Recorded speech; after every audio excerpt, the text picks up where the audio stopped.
I don't know who need to hear this, but I truly believe that one should not be proud of intentional suffering. I think that uh, that this sort of trend is in humanity since very long, that people suffer intentionally and they are so proud of it. They're so proud of their suffering that they go on and flex on social media, or they sit with group of people and they tell you that how they are suffering and how they are enduring it. Like, I'm not against something which is given to you biologically. That, let's say that you have some inherited disease, you have some disease like cancer, or you met with an accident and now you are permanently disabled. So if you are going through such sort of suffering, then I'm not against it. If you have it and you want to speak it up in front of people, then you should definitely speak it. But what about those people who are so proud of their suffering, and their suffering is not even giving them some benefits, not even some monetary benefits, not the benefits related to soul and mind.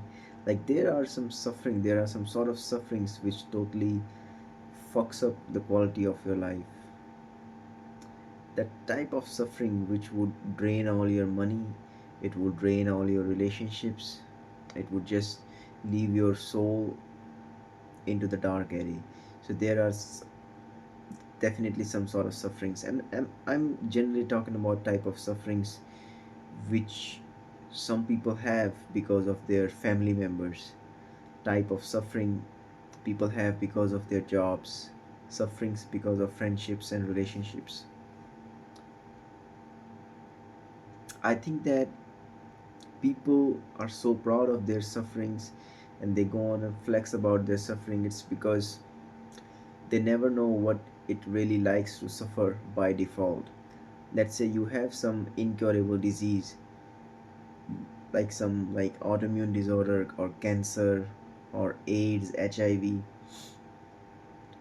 and then if you are suffering because of these disease and you know that you don't even want to flex in front of anyone that you have these disease, because you know that these diseases are permanent and you won't be able to get rid of it. Like, people are showing their stupid sufferings, they are intentionally hugging the sufferings, and they think that it's gonna make them strong. Like, sufferings like, people will tell you that how they went through a relationship of 4 year old, and his boyfriend or her boyfriend or his girlfriend was so rude and toxic, and they went through it for 4 years and they finally broke up, and the sort of sufferings they want to flex. Stupidity. I'm against such things. Like, as soon as you see that something is causing you suffering, you should just immediately leave. Like, I'm 26 years old now, about to be 27. What I have understood about life is that it's very simple. Like, life itself means suffering.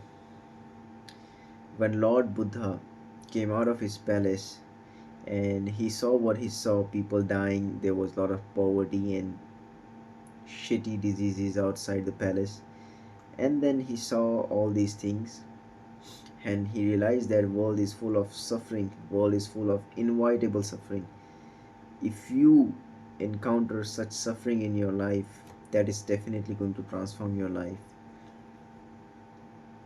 But if you just intentionally want to cling on onto some suffering which can be avoided, but you are clinging onto that suffering because you want to flex in front of people that, hey, you've been into such sort of marriage or you've been into such sort of relationship where you were suffering and now you are over it, so that people would tell you that, wow, you are so brave, you just broke up with your boyfriend, it was 4 years of relationship, you just broke up, wow, you're so brave.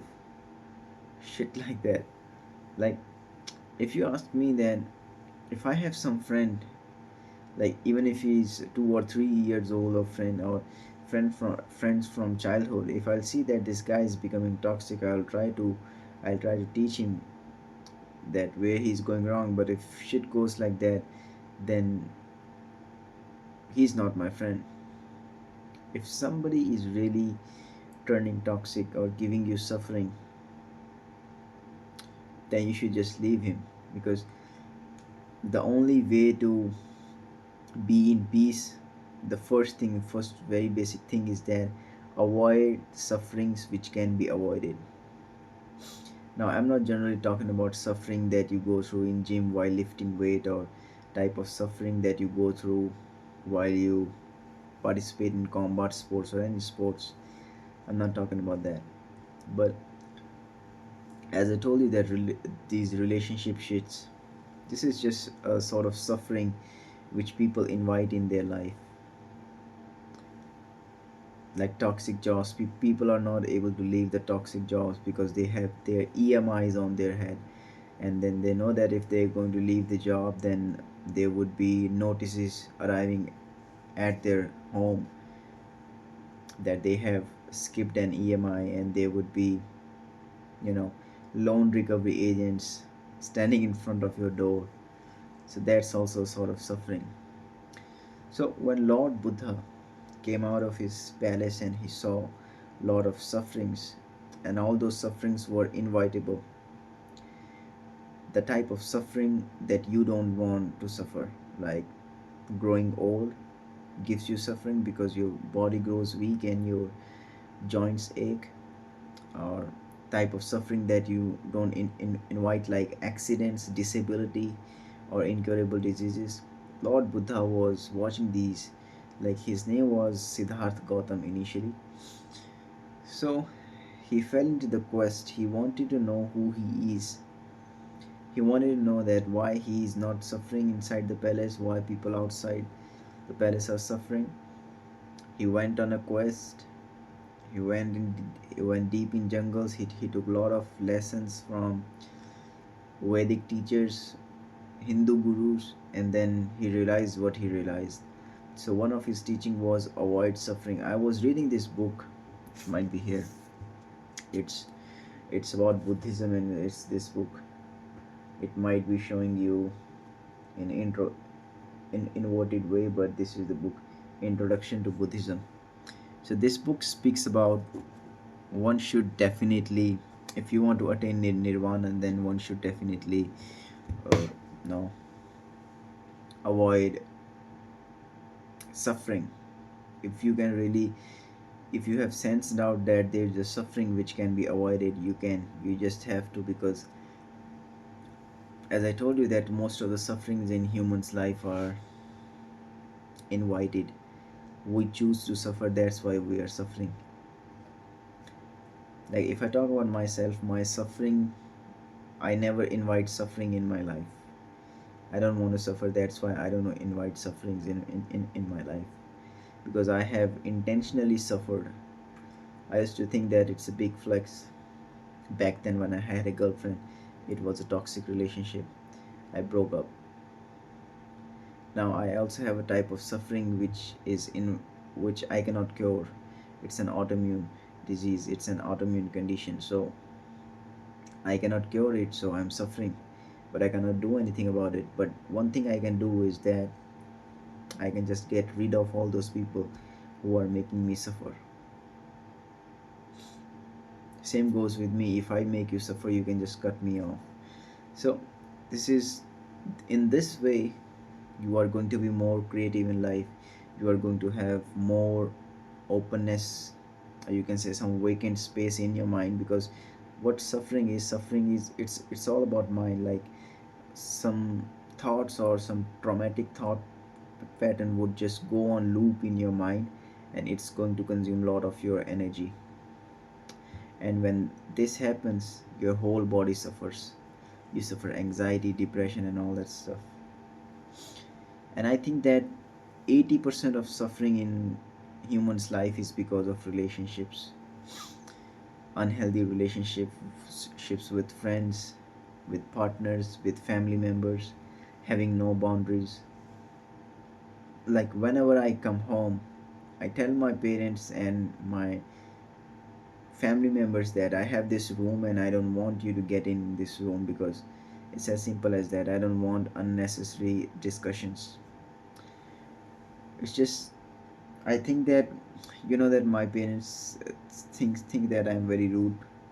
My parents thinks that since past 10 years I have been changed a lot, because one of the things or complaints that I get from my parents is that as soon as you started going to university college you have changed. Definitely, if I'll go through different circumstances, I would definitely change. My thinking and my perspective would change. Why not? So they have this complaint now. They say that, I don't know, we don't know why, but you have changed a lot. Because I have found the root cause of my autoimmune disorder. I know that what sort of traumas I have had in my childhood given to me by my parents, by my sister, some of my friends, that I am now isolated in my life. I never had so I never had too many girlfriends, but I just had two, and out of those two, one I was in a serious relationship with one of them. So that also traumatized me to some point, like my second relationship. So I think that building boundaries also cuts off suffering, because suffering mostly happens when we connect with people and we absorb them in us, just like a sponge. No, we should not be like a sponge. So I told my parents that I have a different room and I don't want you guys to interfere all the time in my room. I'm most of the time working on my laptop, and when I go out on a bike, I'm working out in a park, and I don't even connect with my friends anymore, because most of my friends have not, I can see that they have not changed. They are still same. Like my school friends, they are still sort of stupid idiots. Like whenever I sit with them, they would have those same lame jokes to crack about. I enjoy their company. It's not like they are waste of time. Sometimes when I feel like I have to visit them to see that if they need me, I do it. But most of the time, I'm not sitting with them. I'm doing my own things. I'm on my own, and I'm healing. I'm truly telling you that this is the wonderful experience. Since past 2 years, the type of isolation I am going through is really, really helping me out in all the fields of my life. So that's the message I wanted to give you guys today through this video. Just cut off the unnecessary people from your life, build boundaries, and don't choose to suffer. Sufferings would come to you automatically by default. Until you die, you will see that even though you don't want to suffer, you will suffer. So don't choose unnecessary suffering over the type of suffering that will be assigned to you by universe, because universe picks up the people and assigns suffering according to their capabilities already. And then because we are suffering, we think that we are suffering, we are handling it, and then also we like to cling on to our own customized suffering. So that's what we don't have to do. I think we should have to make the habit of leaving people, leaving family members, leaving society whenever we want, and not allowing people to define what you have to do in your life. That's how you can just get rid of your suffering, and be it any suffering, physical or mental.